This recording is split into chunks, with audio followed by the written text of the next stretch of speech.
I recently had the opportunity of showcasing my game at the Game Expo here in Melbourne. Now, I had two objectives in exhibiting my game at a convention. One was to tick it off the bucket list of things I want to do as a game dev. Of course, doing things like making your first game, publishing to Steam, porting to consoles, attending GDC. All these things are kind of things aspiring or younger game devs who haven't experienced it all want to do. And for me, exhibiting my game has always been a dream of mine. I've always attended PAX in Melbourne, and since TGX has started, been going there every year, seeing the growth. And this year felt like the year that I was actually able to do it. The second reason was that I felt like I've been working on this game for so long, and of course getting feedback from players, doing the Steam playtesting, and even just getting friends to give me their general feedback and seeing if they liked the game has always been good. However, there was this concern, especially coming now up to this another year, working on this game. Am I wasting my time making this game? Is this game even worth the effort? And leading up to TGX and getting a demo ready for this event, I was probably the most depressed, I would say, in working on my game. I was at the point where I was nearly ready to drop it completely and start fresh in something new, in a new engine, new idea, new genre. But showcasing the game at TGX actually gave me a whole new rekindling in what the game is, what it can be, and how I am as a developer. And so in this video, I want to talk a little bit about my experience, some of the things that I learned, but most importantly, what I got out of it as a solo dev and how I'm moving forward because of it. Getting a demo and build ready for this exhibit could be its own video. All I will say is that I've probably never worked so hard, so consistently, and play tested so frequently than I have leading up to TGX. TGX actually started during my semester of study, and so I had to get a lot of things done early because I knew once school started, there was no going to, work on the project late at night because I had school the next day to attend, watching lectures and doing assignments and all that sort of stuff that happens when you do full-time bachelor education. And so there was not only a pressured deadline for when TGX was, but also for when school started. The demo itself was pretty good, I would say, considering that I got all the parts I'd been working on in the game while also adding a full new tutorial that was interactive and had logic built into it, and a lot of the assets and stuff that, hadn't been touched, a lot of grey boxing. It's funny, once I built the demo for the exhibit, I thought, we're done, we're good, we're on the clear. But there was so much more to figure out. Figuring out liability insurance, which you need when you attend exhibits like this. Getting the banner up and done was a bit stressful because that was during the time when university had started for me. And so I was doing lectures, but also drawing this banner and making sure the sizes were right for printing and making sure the color was right, that we weren't in RGB color, but there was also in CMYK color, whatever it's called, and printing QR codes. And that whole element of getting the Steam page up with enough assets and things that would make it be approved, but also knowing that it's going to be public. What do I bring? I have a Steam Deck and a desktop. Bringing a desktop, that's kind of a, hard thing to do. I can't really bring that on the train down to the city with me. I had to figure out driving and, okay, what time do I need to leave? And do I need parking? And the funny thing is that you figure out when you start doing parking is that, well, when a convention's on, all the parking spots in the exhibition hall kind of get full because people who go there for the exhibit, whether they're showcasing or setting things up or whatever, they all park in the same spot. So, there's fun little things like that where you just have to be this organized guru who can just roll with it. But needless to say, there was a bit of crunch, but everything worked out for itself. If I think you have good people around you who have exhibited before, I joined some Discords with friends who have done it previously, so they would, show me the best way to do things and figure things out, and it wasn't as intimidating. I'd also say the organizers at TGX were some of the best I've ever interacted with. Like on the day, I was very scared that if I didn't do things in a certain procedure, that I would get in trouble. But the organizers were actually really good at explaining things in a very relaxing way, which eased a lot of stress. And it was funny, I went there the day before the con started and had everything set up. And then the next morning I went and one of my stools were missing. Everyone else had a chair, they had a stool to sit and play with people. But for some reason, mine had disappeared. And can I just shout out the people at TGX, the volunteers, The amount of effort this one woman went to find me my one stall, I feel like she must have run the perimeter of the entire exhibit hall finding me this one stall, but she made it her mission to find this in like 2 minutes. Panting, out of breath, sweating. I was so appreciative as someone who, puts in a lot of effort to my own things. To see someone else care that much for something as simple as a stall really helped me feel relaxed and cared for as an exhibitor at TGX. I know other people might not have the same experience when they go to certain cons, but it was something that I think just eased my stresses that I was having because, there were definitely some.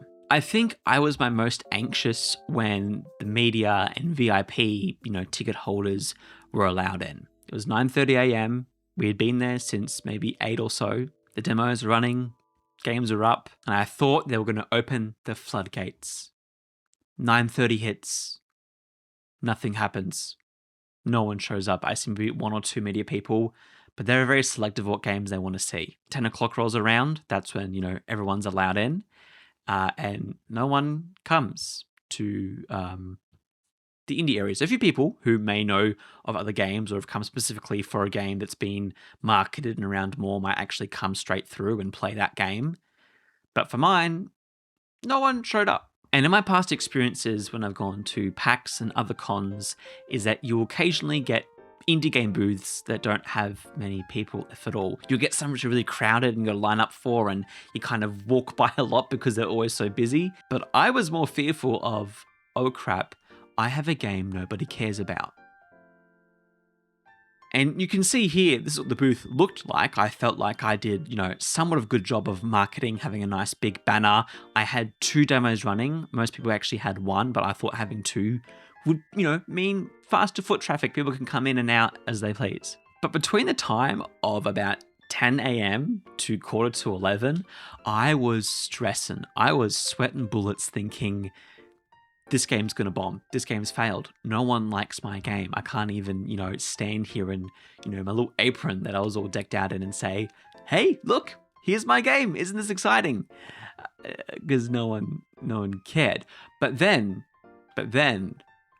I think, and some of the other people who were exhibiting around me has said that most people will pick certain spots and start at the front and kind of zigzag their way in. Because once around quarter to 11 o'clock, the people just started flooding in. And can I just say, as someone who has been working on this game for years and years, and I've put a lot of time and soul and effort, blood, sweat, all that stuff that solo devs do, there's a lot of stress and a lot of emotional strain and investment put into my game. And to see people come up just by looking at the poster and going, I love the name. I love the poster. It's so cute. And playing the demo and being like, oh my gosh, I love this aesthetic. Oh, the art's so nice. Oh, the game feel, it's so nice. Oh, I love the fact that you can, do this and buy upgrades. And I love this model and I love the texturing. I love the colors.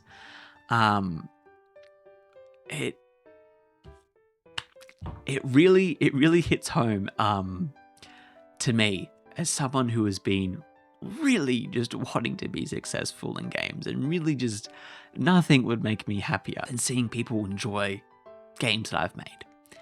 And I think for me, the most emotional part was seeing little kids come up and play and be really excited. I remember one girl especially was very passionate that she brought up her friend and her brother and, just everyone that she could to play this game. And she came up to me and said, I love this game. This game's my favorite game I've ever played in the whole wide world. I can't wait for you to finish it and so I can play it.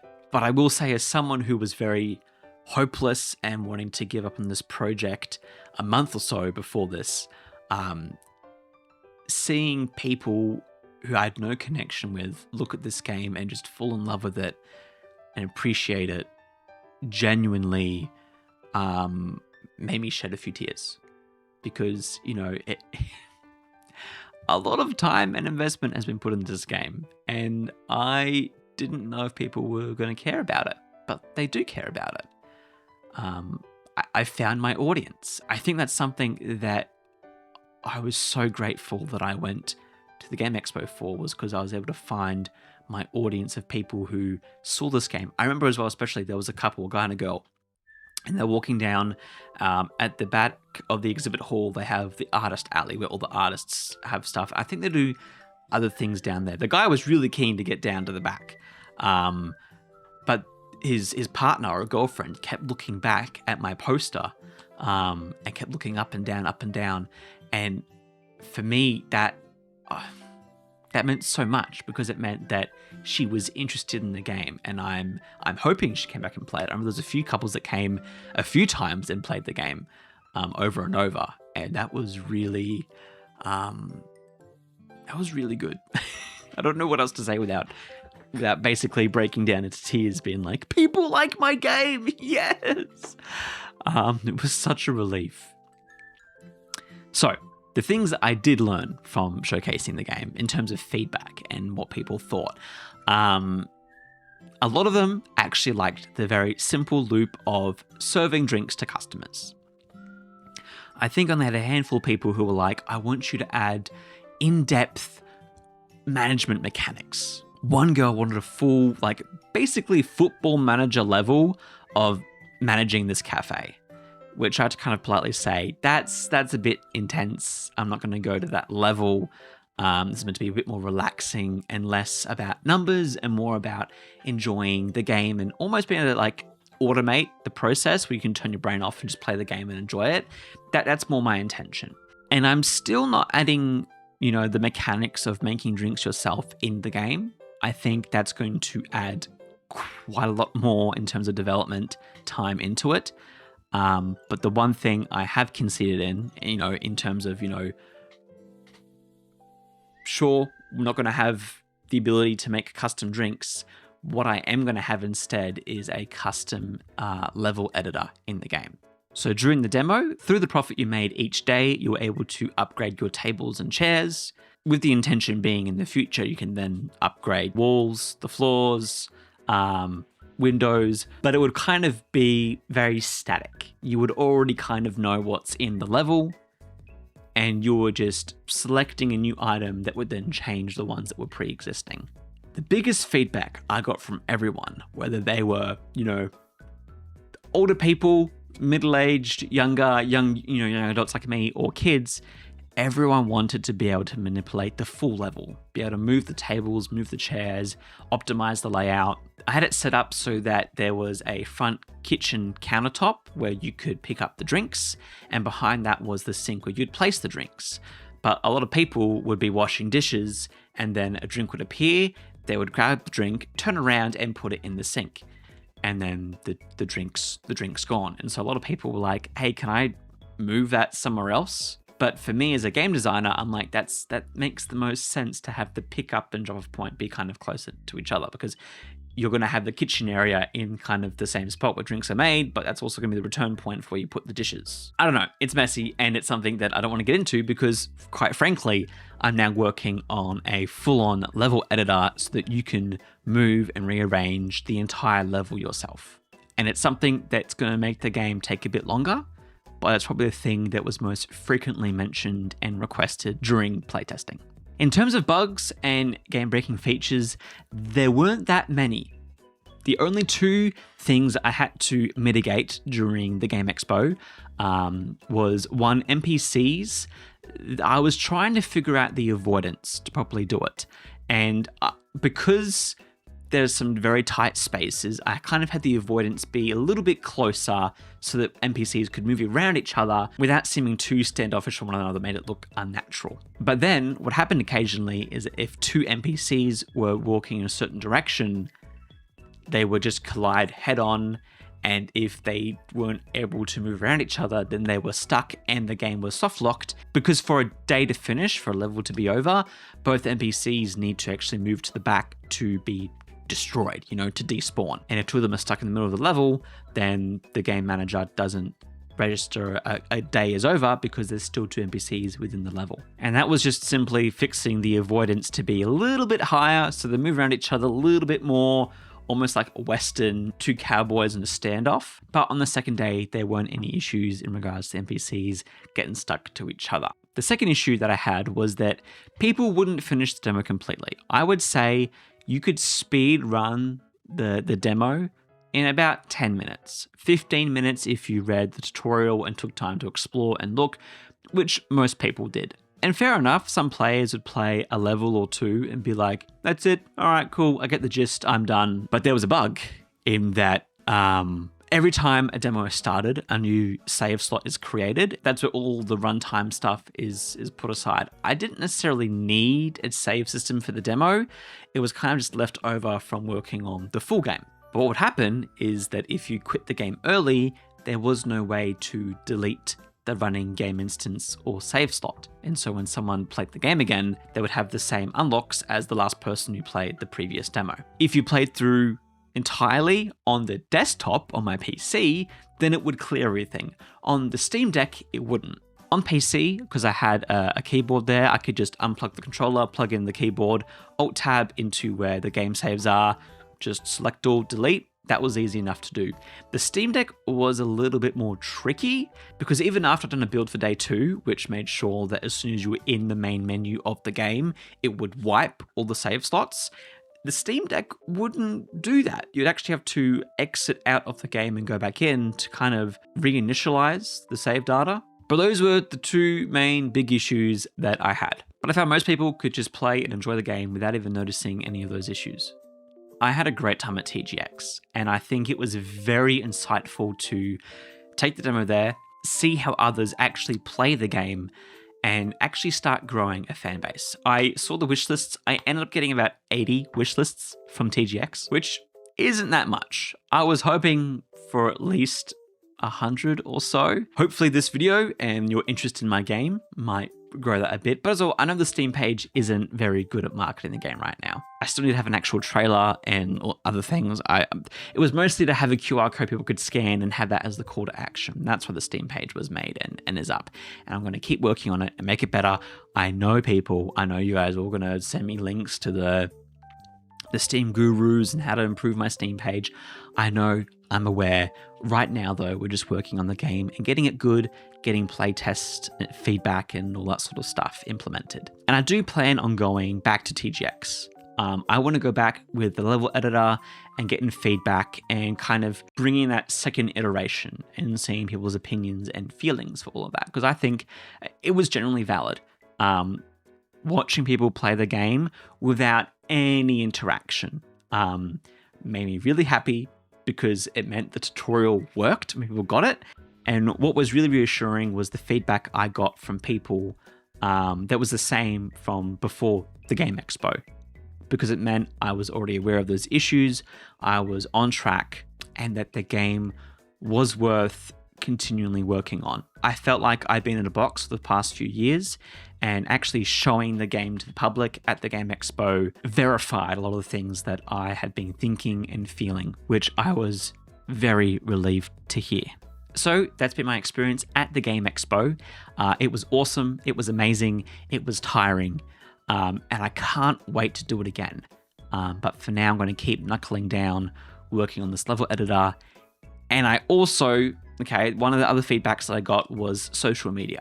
And for those who were at TGX, or maybe you saw this game and were like, hey, it's pretty cool, it's pretty cute, you can now follow on Instagram and X, where I will provide updates and other fun things about the game. You can also wishlist the game on Steam right now. That's probably the best thing you can do. And hit subscribe, because I would like to do more videos like this, where I just sit down and talk about my game dev and almost devlog in a way like this. Can't promise a schedule. My main priority is to get that level editor done so that we can go back to the next con and show it to more people and get more feedback and hopefully grow this game into a game that everyone can really enjoy and appreciate and players can love. But I also know that marketing's important, and these videos right now are my marketing. So I should probably do more devlogs.